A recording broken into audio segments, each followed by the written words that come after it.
everybody. This is Coach Mick of the Real Tennis Network, and we're talking with Dan Zemper, an exercise physiologist and the founder of Zemper Restorative Therapy in Traverse City, Michigan.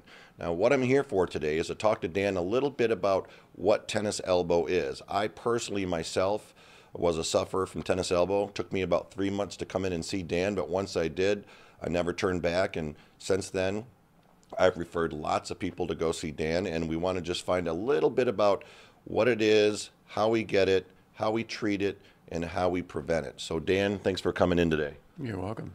I should say thanks for having me come in today. But anyway, Dan, can you tell us a little bit about what tennis elbow is and how we get tennis elbow? I know there's a lot of misconceptions out there about what it is, and do we get it just playing tennis, or how do we get it? Well, it's generally tendinosis. Everybody hears the term tendinosis, but it's inflammation, chronic tension of the extensor muscles of the forearm. And that's really all it boils down to. The extensor muscle for the fingers and associated muscle groups. So you said forearm, though, but we're talking tennis elbow. So how do you talk forearm, but it has to do with tennis elbow? These muscles originate at the elbow, so that's where you feel the pain. People will associate with where they feel the pain, but the actual problem is down throughout the forearm where the bulk of the muscle is. All right, so we know what it is now. Now, how do we get tennis elbow? Is it just from playing tennis, or can we get tennis elbow doing pretty much anything? We've heard all sorts of stories where I've got tennis elbow riding my bike, getting up out of a chair. I mean, how do we get tennis elbow? You can get it in many different ways. I mean, I have people coming in, certainly probably more tennis players than any other situation, but I mean, recently I had a person come in who's a dog groomer who has tennis elbow. So you can do just about anything. You could be splitting wood and get tennis elbow. But it comes about due to normally overuse. So you've got a situation where, well, let's put it in tennis reference. Maybe you have played tennis for the last 20 years and you've never had a problem.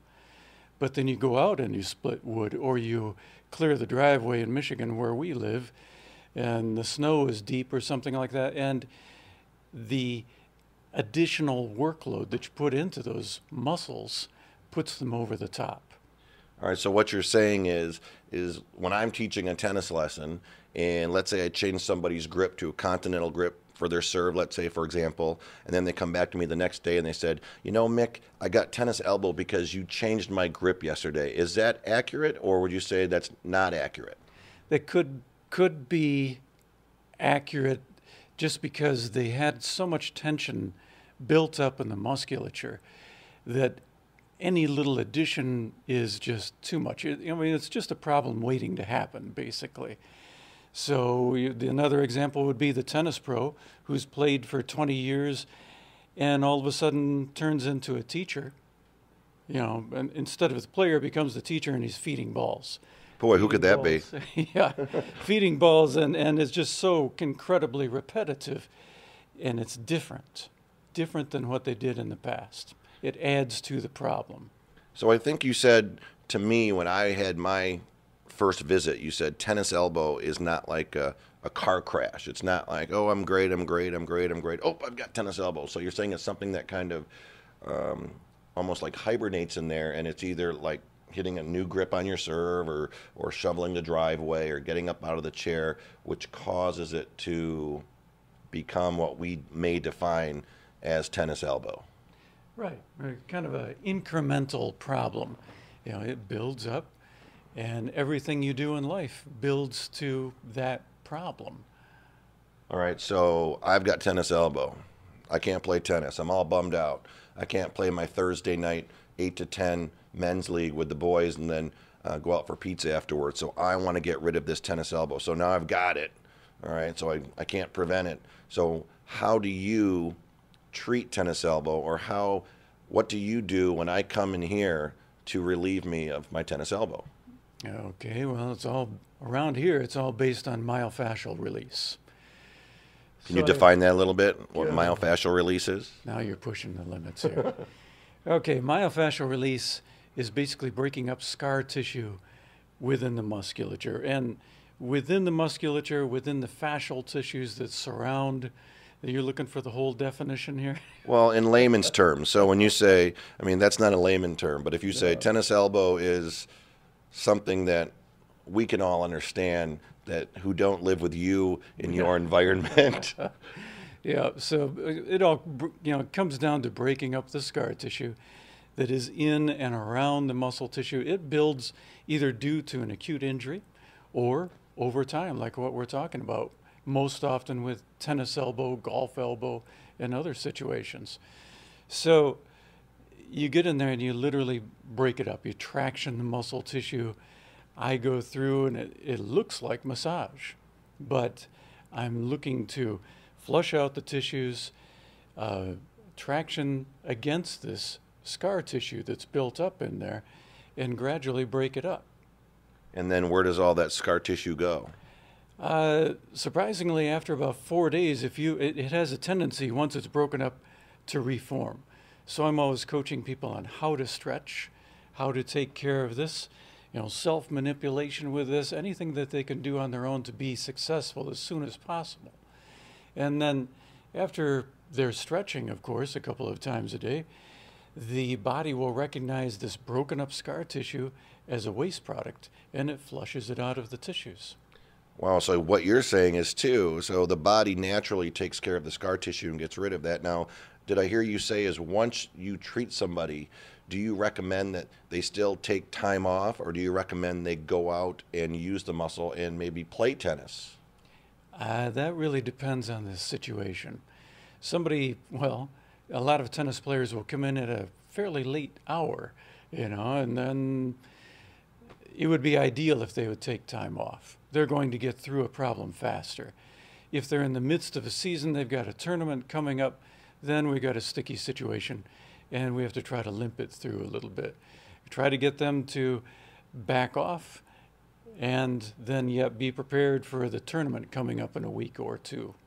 All right, and last question before we bring in one of your patients here is, let's say I don't have tennis elbow and I don't want to get tennis elbow because I like to play every Thursday night from 8 to 10 with the guys. What can I do to prevent getting tennis elbow? Probably flexibility is key, and that comes down to the fact that a muscle that's fully flexible can express its full strength. If it's chronically tight, then it's a problem waiting to occur.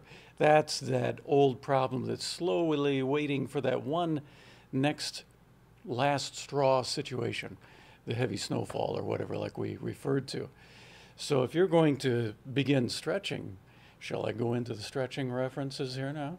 Well, you can go into that, or I think you're going to talk to your subject or your patient in terms of how to stretch, but it sounds to me like stretching daily just to allow those muscles to stay relaxed and be able to move freely is going to be the key, so they don't kind of solder themselves together and that scar tissue anyway to form some sort of tennis elbow. Is that correct? Right. I mean, that's really keeping the flexibility going so that the musculature can express itself fully. Because to me, one key aspect of what I do here, something I've learned over the years, is a tight muscle is a weak muscle. It cannot express itself fully. So it's going to overwork and it's going to fatigue very quickly. If it's loose, flexible, and can work through a full range of motion, then it can express its strength and relax when it doesn't need to be working, rather than constantly working and tight. So it sounds like to me the key, like you said, is to keep that muscle relaxed and to make sure that we're continually stretching so it stays that way, so it doesn't tighten up. So Dan, thanks very much. Appreciate you having me in today. And next we're going to actually spend some time with Dan and one of his tennis playing patients, and he'll show you how he treats tennis elbow and some of the exercises that one may use to prevent tennis elbow. So much of the time it's the extensor muscles that attach out here at the elbow that are giving you the grief. They're pulling away and inflaming that origin or attachment point. But as you said, your dad has found this thing for you to massage through here. You've got one muscle that runs up across the edge of the arm and wraps up over top of the elbow and attaches just about like that, all right? Okay.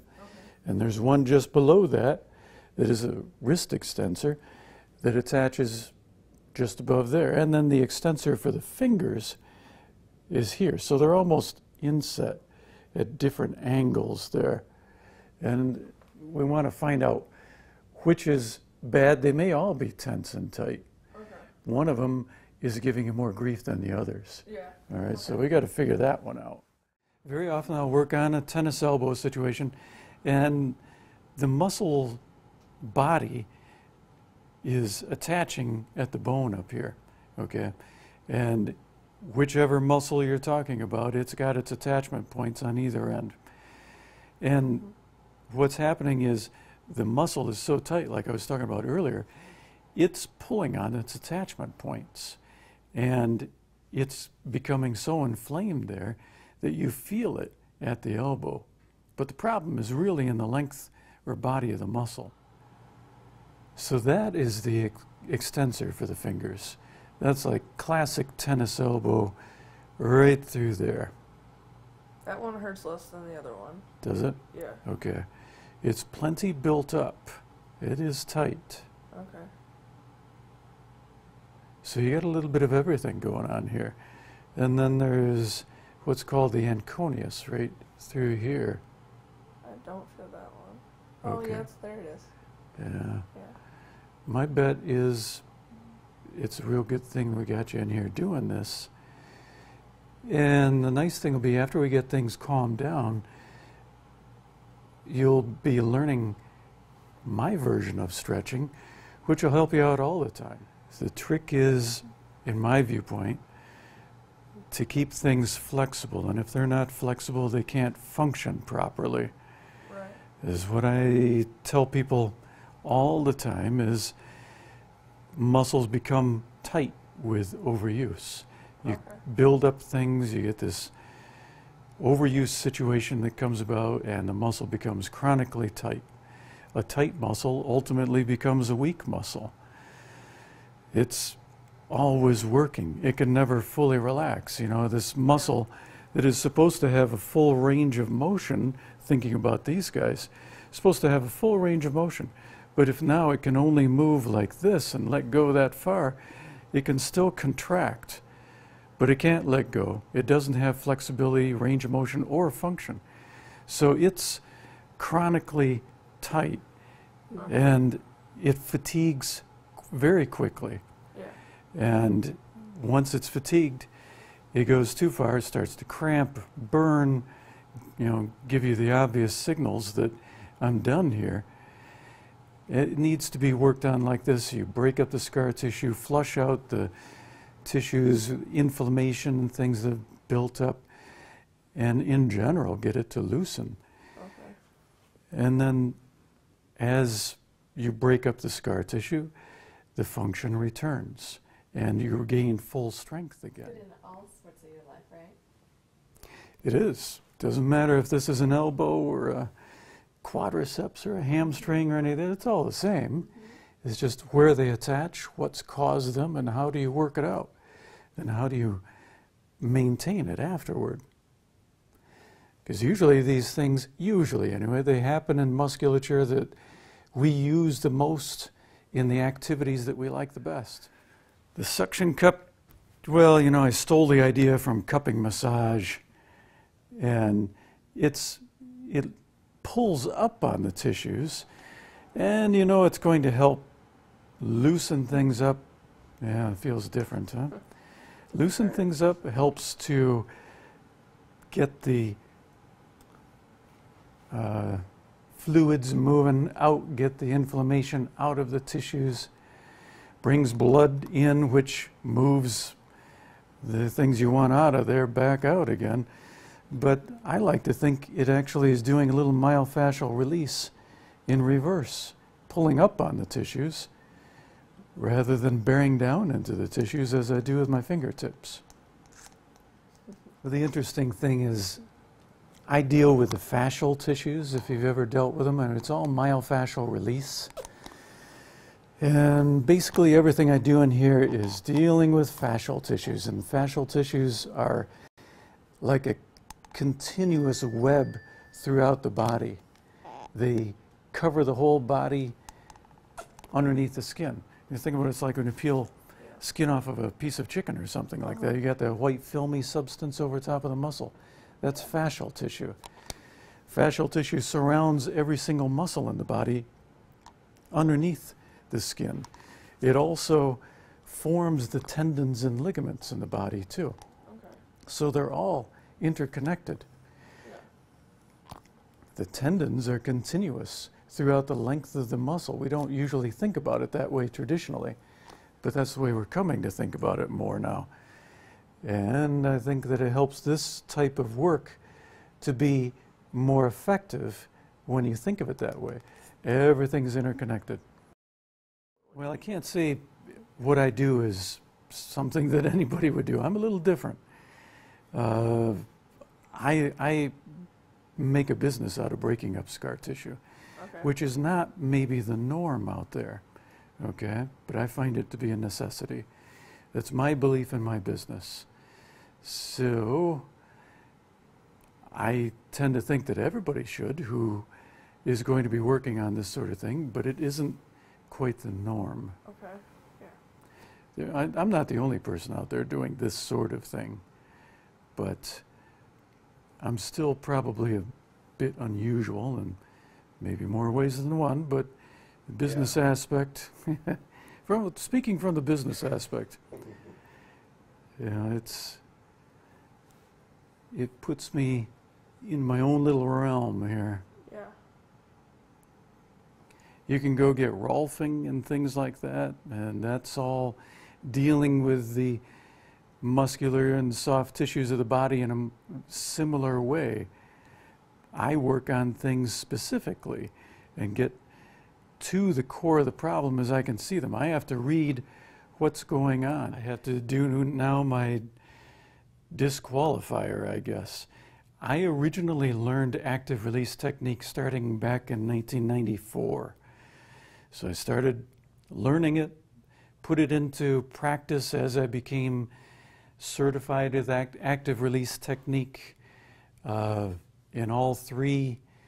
I guess I was a level 3 practitioner or something like that. But I got whole body certified with the 3 different programs and certification. And I just found that I wanted to do more.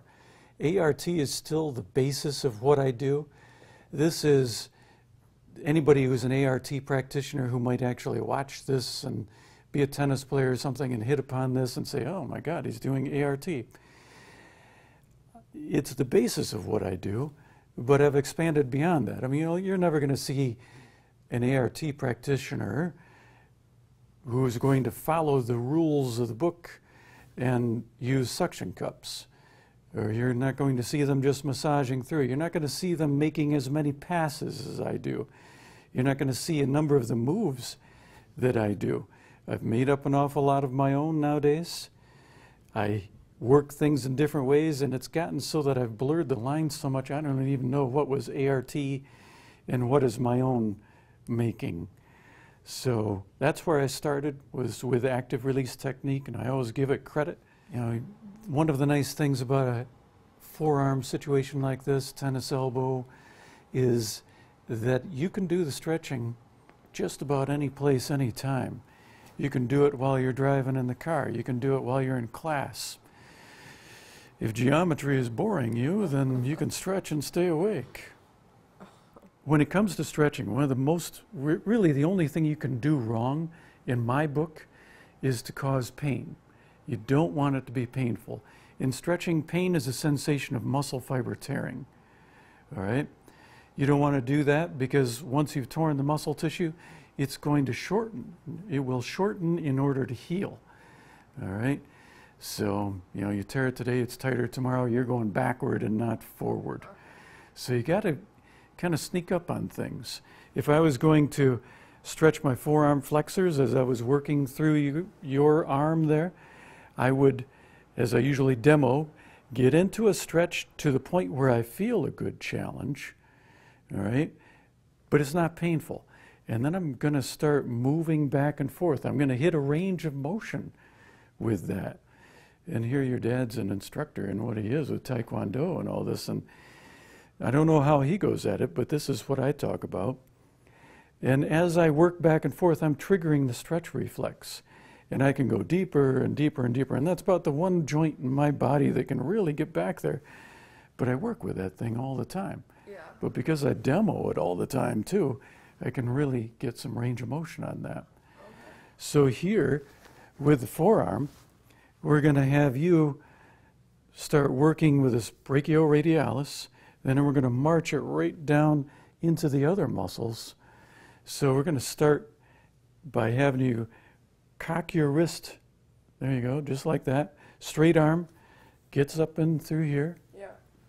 And now if you just start moving that around a little bit. When you go palm out, it's probably not that big deal. No.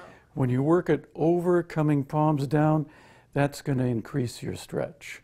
And it's going to get you right in through here, and it starts tweaking over into the muscle next to it.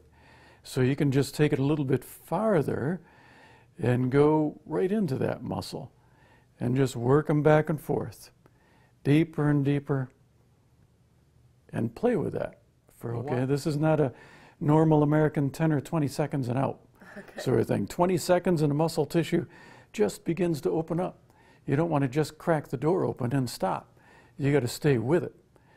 Okay, and then when you've gotten into that, and maybe you've spent a couple of minutes on this, we're talking the longer stretch of the day, then you're going to curl your fingers and use the other hand to collapse that wrist down. I can feel that sort of like working below. Yeah, that's going to be coming into this extensor digitorum, of which that really hard line where we had the crunches, you're going to find that by moving that around now.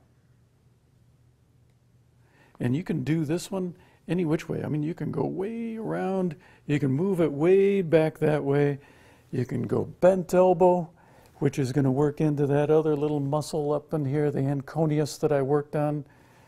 Twist, turn. There's no wrong way in any of this stuff other than causing pain. So I encourage people to do it every which way and find which way works best for you. All right? So you stay in that one for a couple of minutes. And I don't want to forget, just in case, if you put the other palm underneath and twist your arm out, it's like you pull your thumb down, you're going to get into a rotational muscle. So now we're going to work the supinator by putting palm over top and pushing that thumb down and around like that, and push your thumb down. Push your thumb down this way. There you go. So you're going to get the back side. You just work it around. You can bend the elbow around and just see what it does. If anything shows up, maybe, maybe not. Just good measure anyway. Okay. All right. So you got this rotational. You got these guys, and working it over to that extent. You got the all-important curling the fingers and pulling the wrist down to get into the finger muscles, bent elbow, straight elbow, all of that sort of thing.